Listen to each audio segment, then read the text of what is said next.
আল্লাহ তাদের মওলা যারা ঈমানদার। কি?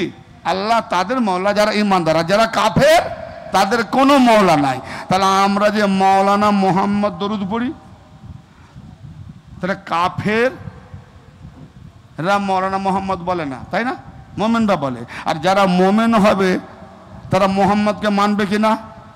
তো নবী যখন বলেছেন যে আমি সূরা আহল আযাবের 6 নম্বর আয়াতটা ধরেছেন, আমি কি মোমেনদের জানের থেকেও অধিক আওলা বা এখতিয়ার রাখি না? সবাই বললেন নিশ্চয়ই।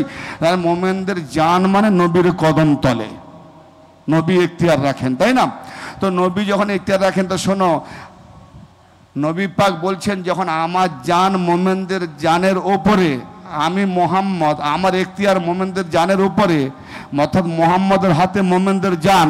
তো অতএব আমাকে যারা মেনে নিয়েছো, যারা আমার হাতে রয়েছে, তো একটা কথা মানো, আমি যার মাওলা আলীও তার মাওলা। তাহলে যে মোমেন হবে মোহাম্মদকে মাওলানা মোহাম্মদ বলবে এবং আলীকে মাওলানা আলী বলবে। আর যে আলীকে মাওলা বলবে না সে মোহাম্মদকেও মাওলা বলবে না। যদিও বলে তো মুখে বলে, মুখে বললে মুনাফিক, আলীকে মাওলা না মানলে কাফের। কেন না? মোহাম্মদ যার মাওলা আলীও তার মাওলা। এবার বলো মাওলা মানে, তুমি যদি বলো যে মাওলা মানে দোস্ত, অনেকে ব্যাখ্যা করছে মাওলা মানে দোস্ত, মাওলা মানে বন্ধু, মাওলা মানে ইয়ার, মাওলা মানে অভিভাবক, কি বলে হামদার্দ, মৌলানা, কত কি ব্যাখ্যা করছে। আমি বলি তুমি, নবী বলেছেন আমি যার মৌলা আলীও তার মৌলা। নবী বলেনি যে আলী তোমাদের মৌলা দোস্ত হবে আর আমি তোমাদের মৌলা আকা হবে, এটা বলেনি। আমি যার আকা আলীও তার আকা।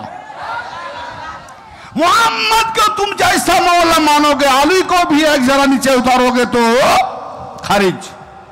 ये सुन्नी नहीं, वो खारिजी है।